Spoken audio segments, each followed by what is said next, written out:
Virtualmente todos na Terra, independente de sua religião ou nacionalidade, reconhecem que existe alguma espécie de batalha ocorrendo no mundo entre as forças do bem e do mal.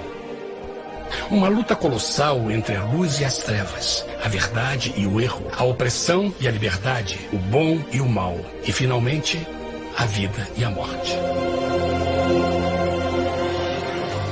Qual é a história por trás deste evidente paradoxo?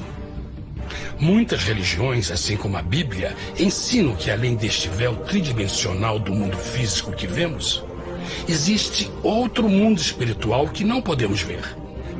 Nesta realidade invisível ao nosso redor, se desencadeia uma batalha titânica entre o herói supremo e justo contra o vilão mais cruel e maligno. A grande pergunta é: quem são esses personagens e como e onde começou esta crise cósmica? Este é o maior mistério de todas as épocas e a história mais fascinante e verdadeira que jamais tem sido contada. Esta crise envolve cada pessoa sobre a Terra. Sim, cada pessoa.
A história humana está repleta de cenas de guerras. E todas as pessoas já experimentaram conflitos. Mas para entender a origem do mal, devemos viajar ao passado para a Primeira Guerra do Universo. Porque esta guerra não aconteceu na Terra. Antes que o nosso mundo existisse, houve uma guerra no céu. Mesmo as palavras guerra no céu soam como uma contradição. É quase inimaginável para nós que pudesse haver batalhas e conflitos entre as criações de Deus no paraíso. O que pode ter causado este conflito celestial? Graças a um livro antigo chamado Bíblia, temos detalhes suficientes para poder juntar as peças e desatar os nós. Mesmo que trágica, é uma extraordinária e bela história de amor que vai desde o princípio dos tempos até tocar pessoalmente a você, a mim e a cada indivíduo na Terra. Nossa história começa há muito tempo atrás na capital do universo. Em um lugar chamado Céu, que estava repleto de seres angelicais que amavam fazer a vontade de Deus.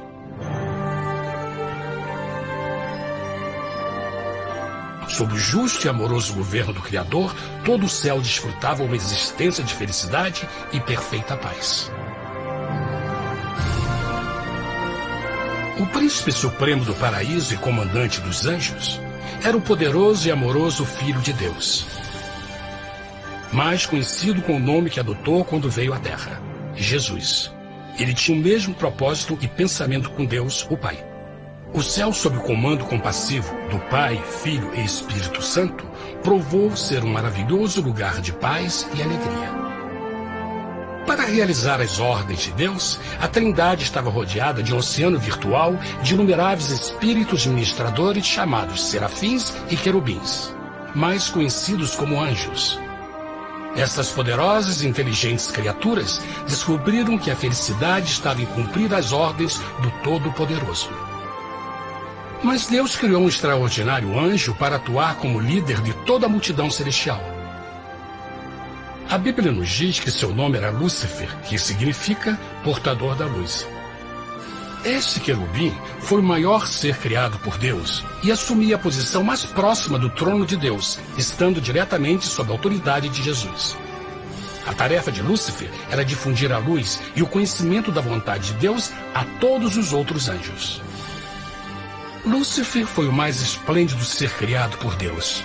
Era extremamente bonito e dotado de enormes poderes de liderança e organização. Entre os anjos, ele foi muito admirado, respeitado e amado como amigo. Mesmo assim, Deus previu o mal que Lúcifer estava a ponto de introduzir no reino da luz. Cheio de sabedoria e formosura, de todas as pedras preciosas te cobrias. Tu eras o querubim, ungido para cobrir, e te estabeleci. No monte santo de Deus estavas. No meio das pedras afogueadas andavas. Perfeito eras nos teus caminhos, desde o dia em que foste criado, até que se achou iniquidade em ti. Quando Lúcifer percebeu a sua beleza e poder, seu coração pouco a pouco começou a mudar. Permitiu que seu enfoque se afastasse de Deus e direcionou seu amor para si mesmo. Talvez nunca saberemos completamente como e porquê estas sementes de rebelião germinaram em seu coração. Mas o profeta Isaías nos dá uma visão do pensamento de Lúcifer. Como caíste desde o céu, ó estrela da manhã, filha da alva! Como foste cortado por terra, tu que debilitavas as nações! E tu dizias no teu coração: eu subirei ao céu, acima das estrelas de Deus exaltarei o meu trono. Subirei sobre as alturas das nuvens e serei semelhante ao Altíssimo. Lúcifer, aos poucos, começou a cobiçar o poder de Deus, mas não sua personalidade. Ao pensar em suas próprias habilidades e belezas extraordinárias, os perversos tentáculos do orgulho e vaidade congelaram sua mente. Este ressentimento e inveja fizeram com que ele violasse a lei sagrada de Deus e se rebelasse contra seu governo. Precisamos fazer uma pausa e esclarecer algo. Desde o princípio, Deus ordenou que as leis da física governassem o mundo material em que vivemos. Sem essas leis naturais, o universo seria um caos. Do mesmo modo, as leis morais de Deus sempre têm dado segurança e estabilidade ao cosmos. Alguns pensam que os 10 mandamentos não existiram, até que o Senhor os entregou a Moisés no Monte Sinai. Mas as Escrituras nos ensinam que os princípios das leis de Deus sempre existiram por toda a eternidade, pois são a base fundamental de seu reino de amor. Seguros todos os seus mandamentos, permanecem firmes para todo sempre e são feitos em verdade e retidão. Os 10 mandamentos são um resumo das características de um Deus de amor. Os primeiros 4 mandamentos descrevem quem é Deus, seu poder, seu território e autoridade. Os últimos 6 descrevem como é Deus, sua honestidade, sua pureza, sua fé. Todas estas coisas sempre foram verdade e sempre serão verdade. Agora, pela primeira vez na história da eternidade, Lúcifer começou a violar esses princípios perfeitos. Lúcifer sabia que se fosse compartilhar o poder e status de Deus, necessitaria de apoio. E deu início ao trabalho. Começou sorrateiramente a circular entre os outros anjos, plantando sementes de dúvida e descontentamento a respeito da liderança de Deus, ao mesmo tempo em que, sutilmente, revelava suas próprias virtudes. Ele insinuou que Deus abusava de seu poder divino e suas leis restringiam a verdadeira liberdade e felicidade de suas criaturas. Com seu raciocínio audaz e poder de influência, Lúcifer pôde persuadir a um grande número de anjos a se unirem para seu motim. Talvez se perguntem, como tantos anjos inteligentes puderam seguir esse desertor? Bom, lembrem que até esse ponto nenhum anjo tinha escutado uma mentira. E nesse primeiro estágio da rebelião, os anjos não perceberam a obsessão de Lúcifer em assumir a posição de Deus.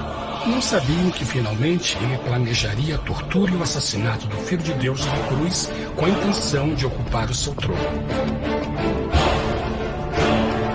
Estranhamente, Lúcifer pensou que poderia ocultar seus verdadeiros propósitos de Deus. Ai dos que querem esconder profundamente o seu propósito do Senhor e fazem as suas obras às escuras e dizem: quem nos vê e quem nos conhece? Não pense nem por um momento que a rebelião de Lúcifer surpreendeu Deus e o pegou desprevenido. O Senhor sabe de todas as coisas e os pensamentos de suas criaturas. Ele entendia exatamente o que estava se passando pela mente de Lúcifer. E piedosamente Deus advertiu o desgarrado anjo do perigo. Mas no final, o orgulho e a vaidade não permitiram que Lúcifer se arrependesse.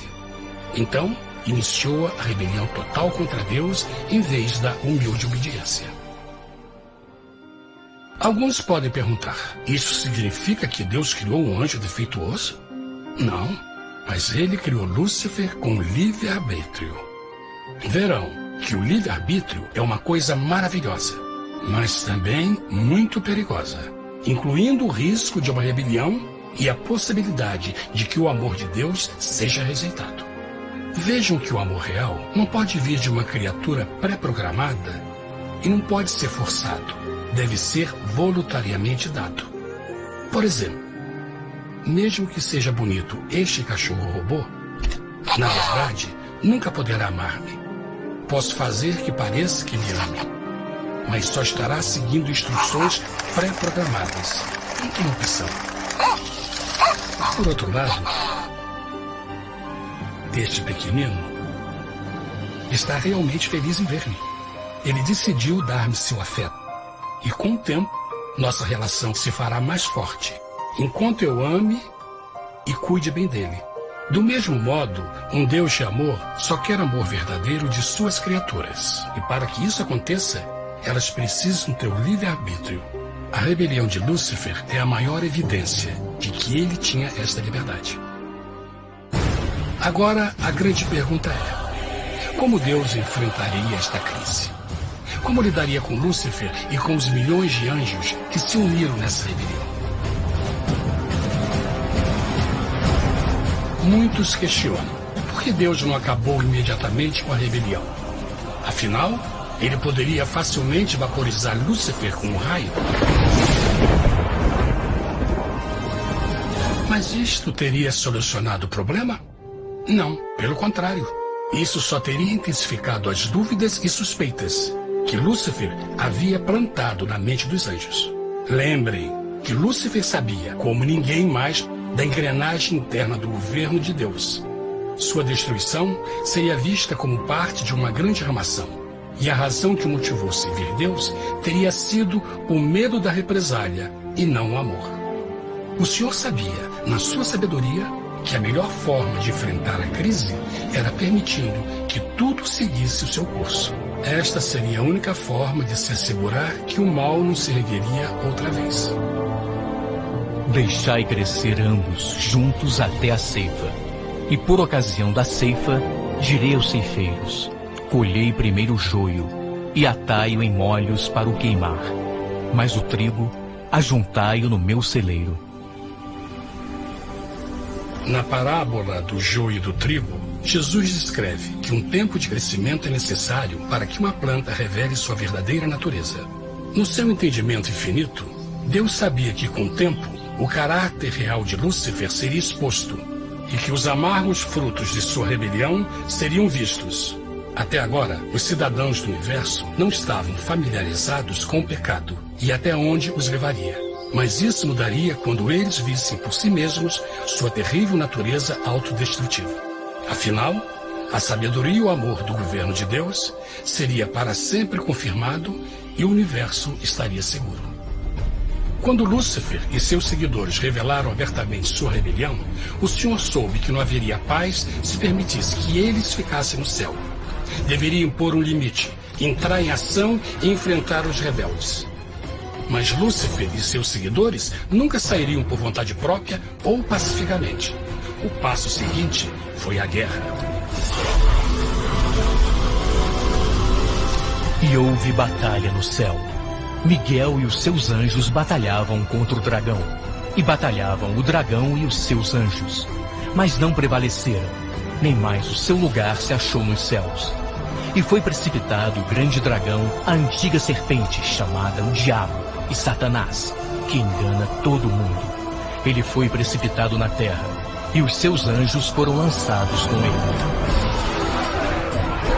A Bíblia não revela exatamente que tipo de armas foram usadas durante este conflito cósmico. Mas esta guerra foi como nenhuma guerra que os olhos mortais já viram. Apocalipse 12:4 nos diz que finalmente Lúcifer e 1/3 dos anjos de Deus foram expulsos do paraíso.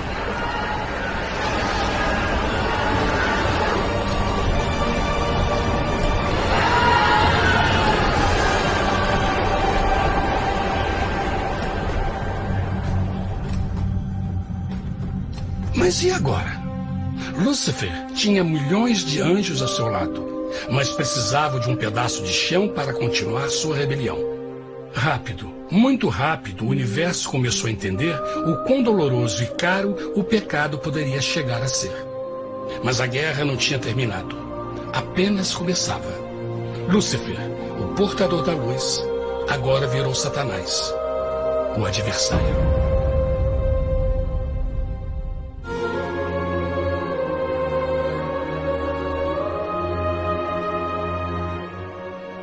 Depois da guerra no céu, Satanás e seus anjos caídos foram expulsos da corte de glória.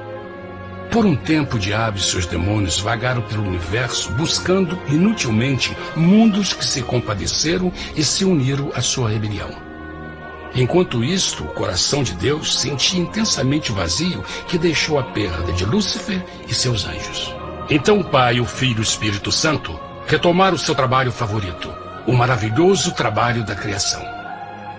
Decidiram fazer um mundo novo, pleno, com muita variedade e diversas criaturas de amor. Este novo mundo seria único, porque as criaturas principais seriam feitas à imagem de Deus. Para eles, o Senhor também daria o domínio deste planeta novo, que conhecemos como Terra. No princípio, Deus criou a terra. E viu Deus tudo quanto tinha feito, e eis que era muito bom. Que imagem maravilhosa! Deus forma um novo mundo, nosso planeta, Terra. E em cada maravilhoso dia da criação, algo novo e espetacular começa a fazer parte da cena. Por exemplo, no terceiro dia, Deus falou e uma linda e exuberante vegetação fez parte da existência. Plantas de todas as cores, formas e tamanhos. No quinto dia, o mundo estava repleto de espantosas e exóticas criaturas, que podiam tanto se elevar aos céus como deslizar pelas águas azuis. E outras podiam fazer as duas coisas. No sexto dia, houve a introdução de um grande número de animais terrestres. Desde o gigante elefante até o pequeno esquilo, cada um encontrou um lugar nesse novo planeta para viver em harmonia com o resto da criação. E também no sexto dia, Deus criou o homem. E disse Deus: façamos o homem à nossa imagem conforme a nossa semelhança. E formou o Senhor Deus o homem do pó da terra, e soprou em suas narinas o fôlego da vida, e o homem foi feito alma vivente. E plantou o Senhor Deus um jardim no Éden, do lado oriental, e pôs ali o homem que tinha formado.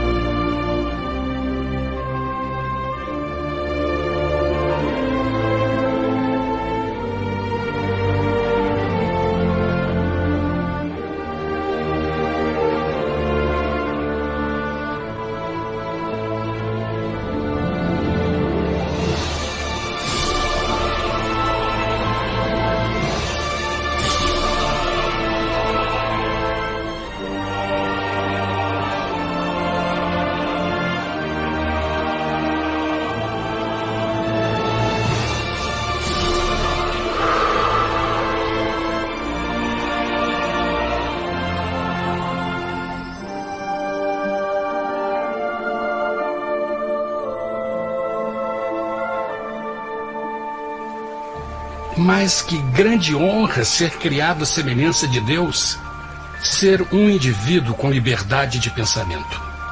No princípio, o homem não percebia a sua nudez. Provavelmente porque antes do pecado ele estava vestido de glória e luz.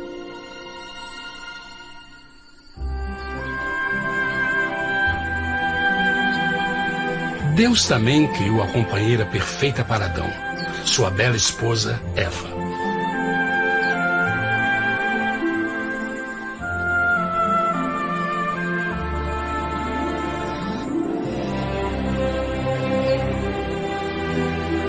O feliz casal foi colocado em um magnífico jardim perfeitamente projetado para aumentar sua felicidade. Para Adão e Eva e as outras criaturas da terra, também foi dado o privilégio divino de procriar a sua própria imagem. A intenção de Deus foi que a raça humana tivesse domínio sobre este paraíso perfeito para sempre. Eternamente felizes e saudáveis, trabalhariam com a flora do jardim de Deus, enquanto desfrutariam o afeto e companhia de todas as criaturas sob seus cuidados. O ambiente que nossos primeiros antepassados experimentaram foi muito diferente do mundo de hoje. As rosas não tinham espinhos, os insetos não mordiam nem picavam, e os leões e as ovelhas brincavam juntos. Mas a grande bênção era os humanos viverem em perfeita harmonia com seu Criador. A cada 7 dias, Adão e Eva descansavam de seu prazeroso trabalho e gozavam de uma comunhão com a visita de seu Criador. Era um mundo esplêndido e maravilhoso. E esse estado de felicidade teria continuado eternamente se nossos primeiros parentes tivessem mostrado fidelidade com uma simples prova. Mas da árvore do conhecimento do bem e do mal, dela não comerás, porque no dia em que dela comeres, certamente morrerás. Visto que o adversário havia contaminado o universo com sua rebelião, o Senhor viu a necessidade de uma simples prova de amor e lealdade. Lembrem que os anjos bons acabaram de ver 1/3 de seus amigos serem expulsos do céu durante a guerra. Como estariam seguros de que esses novos humanos não se uniriam a Lúcifer e causariam problemas? Então o Senhor plantou uma árvore no jardim, uma árvore cujo fruto não deveria ser comido sob pena de morte. Ao passar por esta simples prova de obediência, Adão e Eva mostrariam a lealdade para com Deus e a fé em sua palavra. Ainda mais, era uma prova de amor. Por isso, Jesus disse em João 14, se me amais, guardais meus mandamentos. Mas alguém mais soube desta prova de fé e estava determinado a usá-la em seu favor. Satanás estava com inveja dos humanos que desfrutavam da bendita vida que ele perdeu. Sua feliz existência estava em total contraste com a sua, que agora estava cheia de culpa, pecado e miséria. Com ressentimento e raiva, não estava disposto a deixar o casal em paz, pois o pecado sempre buscará arrastar a outros consigo.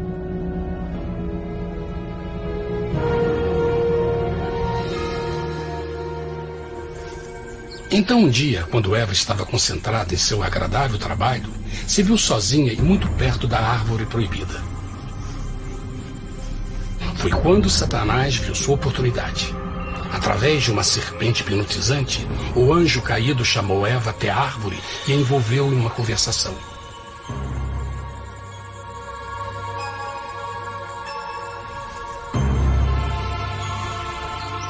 Suas palavras encantadoras foram cuidadosamente calculadas para gerar desconfiança a Deus.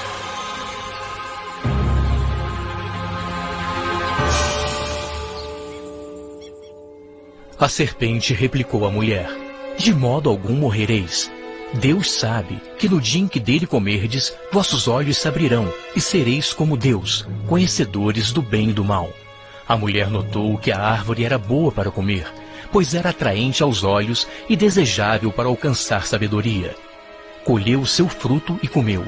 Deu também ao seu marido, que comeu assim como ela. Tragicamente, quando Eva escutou a suave e sedutora voz do tentador, começou a ter certas dúvidas da palavra de Deus. A serpente enganou-o com a promessa de grande poder e sabedoria. Isso chamou sua atenção. Além disso, aparentemente um fruto deu à serpente a habilidade de falar. Que outros poderes poderia dar a ela? E mesmo tendo acabado de conhecer a serpente, ela confiou em sua palavra acima da de Deus, quem a criou, e lhe deu um paraíso para viver. Então Eva comeu o fruto proibido e convenceu seu esposo a fazer o mesmo. Adão poderia ter escolhido ser fiel a Deus, mas colocou seu amor pela esposa acima do seu amor por Deus. Quando os nossos primeiros parentes mostraram lealdade ao inimigo, o domínio da terra foi tomado por Satanás. Não sabeis que, vos oferecendo a alguém para lhe obedecer, vos tornais escravos daquele a quem obedeceis? Ninguém pode servir a dois senhores. Este mundo agora seria o último campo de batalha entre o bem e o mal, e o coração de cada homem e mulher seria o prêmio. Adão e Eva não se deram conta desse tempo, mas seu momento de desconfiança e desafio abriria as comportas do sofrimento de milhões de pessoas durante milhares de anos.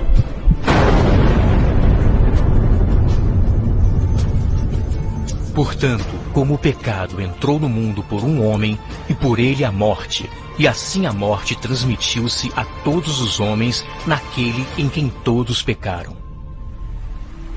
Nossos primeiros parentes logo enfrentaram o terrível resultado de seu pecado. Em estado santo, Adão e Eva resplandeciam com túnicas de glória. Depois de pecarem, suas túnicas naturais de luz se desfizeram e eles ficaram mortificados com a sensação de sua nudez. Vergonha e temor tomaram o lugar de sua alegria e paz e trataram de cobrir sua nudez com folhas. Agora eles se encontravam sob constante influência do diabo. Ao ceder à tentação, debilitaram sua natureza. E Satanás ganhou poder sobre a humanidade. As pessoas não podiam resistir às tentações do diabo com sua própria força. Por último, e o mais aterrador, se encontravam vivendo sob a pena de morte iminente. Deus havia advertido que a desobediência traria a morte. Já tinha experimentado a morte espiritual. Quanto tempo passaria para sofrerem a morte física também? Nesse ponto, seu futuro não tinha nada mais que escuridão e desespero. Tendo expulsado o homem, colocou diante do jardim do Éden os querubins com o cintilar da espada flamejante, para guardar o caminho da árvore da vida. Como o pecado provocou a expulsão dos anjos caídos de seu lar celestial, agora pela desobediência, Adão e Eva foram tirados de seu jardim, seu lar no paraíso. Tudo à sua volta estava mudando rapidamente, e a humanidade se encontrou suscetível às dores, doenças e finalmente à morte. Até os animais e plantas estavam infectados pela terrível maldição. Os espinhos e cardos agora apareciam em árvores e flores, e os animais que antes eram gentis começaram a se matar e a devorar uns aos outros. O pior resultado foi que o pecado separou a humanidade de Deus. Mas vossas iniquidades cavaram um abismo entre vós e vosso Deus. São vossos pecados que ocultaram de vós sua face, para não vos escutar. Na criação, foram dados a Adão e Eva a honra de falar com os anjos, e até com o Filho de Deus cara a cara. Mas Deus é tão puro e santo que nenhum mal pode existir na sua presença. Agora que os primeiros humanos tinham pecado, Deus afastou sua santa presença deles para a sua própria proteção. O pecado tinha queimado uma parte da alma do homem que já não podia ver a dimensão espiritual. Deste momento em diante, a comunicação com o céu seria limitada. Mesmo com todas estas maldições caindo sobre Adão e Eva, o coração do Senhor se encheu de compaixão. A lei que haviam violado não poderia ser alterada para salvá-los, pois é tão sagrada e imutável como Deus mesmo. O Senhor sabia que havia só uma maneira na qual o homem podia se redimir. Então um plano foi revelado, nascido do fundo do coração de Deus. Um plano para salvar o homem de seu encontro com a morte eterna e restaurar tudo que estava perdido com o pecado. Seria de grande intensidade, alcance e poder, mas seria um plano que também implicaria num enorme sacrifício. O amor de Deus para conosco se manifestou por ter enviado ao mundo seu Filho unigênito, a fim de vivermos por ele.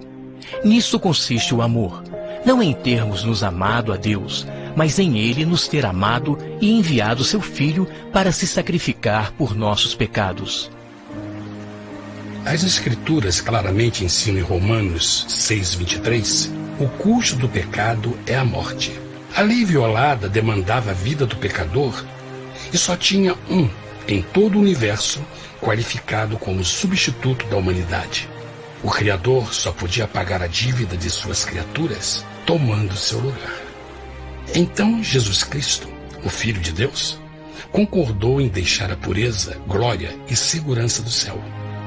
Ele viria para morrer em nome do homem em seu malvado e renegado planeta. Ele nasceria como um inocente e indefeso bebê, suportaria uma vida de dor e vergonha e mesmo assim viveria uma perfeita e vitoriosa vida. Finalmente, ele teria uma morte humilhante para poder ser o substituto da humanidade caída. Por seu sacrifício, a humanidade incrivelmente receberia uma nova oportunidade de ter a vida eterna. Seu sangue seria o resgate para um mundo habitado por Satanás. Este maravilhoso plano de redenção foi graficamente ilustrado no sistema de sacrifício de animais ordenado por Deus depois da queda do homem. O Senhor tinha avisado Adão e Eva que iriam morrer no dia em que comessem do fruto proibido. E como que permaneceram vivos? A Bíblia nos diz que imediatamente depois do pecado, Deus providenciou roupas na forma de peles de animais. É bom notar que o Apocalipse se refere a Jesus Cristo como a ovelha que foi morta desde o princípio do mundo. Isso indica que uma ovelha foi sacrificada no mesmo dia para prevenir suas mortes imediatas. Pela fé, neste sacrifício, suas mortes foram simbolicamente transferidas deles para a criatura inocente. A ovelha certamente era a representação de Jesus. Assim, um raio de esperança foi dado em uma situação de escuridão e desespero. Através do arrependimento e a fé no sangue do Messias, qualquer humano poderia uma vez mais ser filho de Deus. Mas mesmo com este grande plano para a humanidade, Satanás ainda tinha o domínio da terra. E a vida na terra não estava fácil. No mundo haveis de ter aflição, mas coragem, pois eu venci o mundo. Naturalmente, muitos se perguntam, como um Deus amoroso e poderoso permite dores e sofrimentos no nosso mundo atual? Mas está claro desde o Gênesis que Deus nunca quis que nós tivéssemos o conhecimento da dor dessa vida. Quando o mundo saiu das mãos de Deus, a terra era um maravilhoso paraíso. Foi o pecado de Adão e Eva que deu a Satanás o direito de assumir o controle deste planeta. Devido à sua trágica eleição, o diabo e seus súditos ganharam o poder de tentar e atormentar os humanos, introduzindo a doença, a dor e o sofrimento. Talvez fosse melhor perguntar: por que Satanás não tem o controle total da humanidade? A resposta é Jesus Cristo. Talvez já perceberam que a morte de Jesus na cruz deu a cada um de nós a oportunidade de sermos salvos, mas na verdade fez muito mais do que isso. Quando o Salvador ofereceu sua vida para redimir a terra, esse ato poria restrições ao controle de Satanás sobre a humanidade. Satanás não poderia forçar nossa vontade e seu poder de nos ferir seria limitado. O sacrifício de Cristo também nos trouxe um tempo de prova, durante o qual poderíamos ver a diferença entre o governo de Deus e o de Satanás, e então decidir a quem servir. Finalmente, pelo sacrifício que fez Jesus, o reino de Satanás chegará ao seu final, e um dia a terra será devolvida ao homem mais maravilhosa do que era no princípio. Mesmo Adão e Eva tendo começado suas vidas como exilados do paraíso, ainda tinham esperança. Deus providenciou peles de animais sacrificados para se cobrirem. Mas o mais importante, ele prometeu o sangue do Cordeiro de Deus para pagar por seu pecado, se aceitassem Cristo e se arrependessem. Uma grande pergunta permanece: as pessoas aceitaria o grande presente de Deus? Como escaparemos se agora desprezarmos a mensagem tão sublime da salvação? A incrível história que acabaram de escutar é verdade e afeta vocês. Pois, pelo desejo de Satanás de ser Deus e a desconfiança e desobediência de Adão e Eva, todos nós nos encontramos em uma situação perigosa. De um lado, a humanidade foi grandemente favorecida por Deus com uma segunda chance de recuperar nosso lugar no Éden. Por outro lado, se nós desistirmos de aproveitar esta grande chance, nos tornaremos escravos de Satanás e finalmente seremos destruídos quando Deus limpar o universo do pecado. Amigos, não há melhor hora de fazer sua escolha por Jesus do que agora mesmo. Nenhum de nós sabe quanto tempo mais teremos que viver nesta terra. Jesus nos tem mostrado grande interesse no seu bem-estar e seu amor por vocês o levou a providenciar uma maneira de escaparmos de uma futura destruição. Ele quer que você o aceite e se arrependa de seus pecados. Através de Cristo, pode encontrar o perdão para tornar-se como Ele em caráter. A triste notícia é que Satanás atua de todas as formas possíveis para evitar que aceite o presente da salvação de Deus. Devido à nossa rotina da vida, o amor ao dinheiro ou alguma outra distração fascinante, ele trabalha para manter a todos ocupados e afastados do que, na realidade, mais importa, sua salvação eterna. Para que entendam a realidade da situação e que se você não escolhe a Jesus por omissão, está escolhendo a Satanás. Mesmo que a terrível escolha de Adão e Eva nos traga morte e miséria, vocês agora podem tomar uma melhor decisão. Deus está oferecendo uma paz que satisfaz o anseio mais profundo de sua alma e uma alegria que não encontrará nas atribulações deste mundo. O desejo que tem o coração de Deus é que seja salvo e esteja com Ele no paraíso. Mas o único que pode mantê-lo fora do céu é você. Imagine a tragédia que seria se você recusasse este precioso presente. Você pode decidir hoje e aceitar a salvação que Deus prometeu. Na verdade, nesse momento, pode aceitar a vida eterna através de Jesus Cristo. Posso convidá-lo para que acompanhe agora mesmo em uma simples oração, aceitando sua maravilhosa oferta? Por favor, repita depois de mim. Querido Pai Celestial, venho a Ti agora e humildemente pedir Teu perdão. Senhor, confesso que sou um pecador e violei Tua santa lei. Entendo que a pena por esse pecado é a morte. Acredito que Jesus Cristo sofreu e morreu na cruz para receber o castigo por todos os nossos pecados. Acredito que Jesus ressuscitou e eu o aceito como meu Salvador pessoal. A partir desse momento em diante, Te dou o meu coração e o aceito como o Senhor da minha vida. Por favor, perdoa todos os meus pecados e envia Teu Espírito para ajudar-me a fazer a Tua vontade. Te agradeço por Teu grande amor e aceito Teu presente da vida eterna.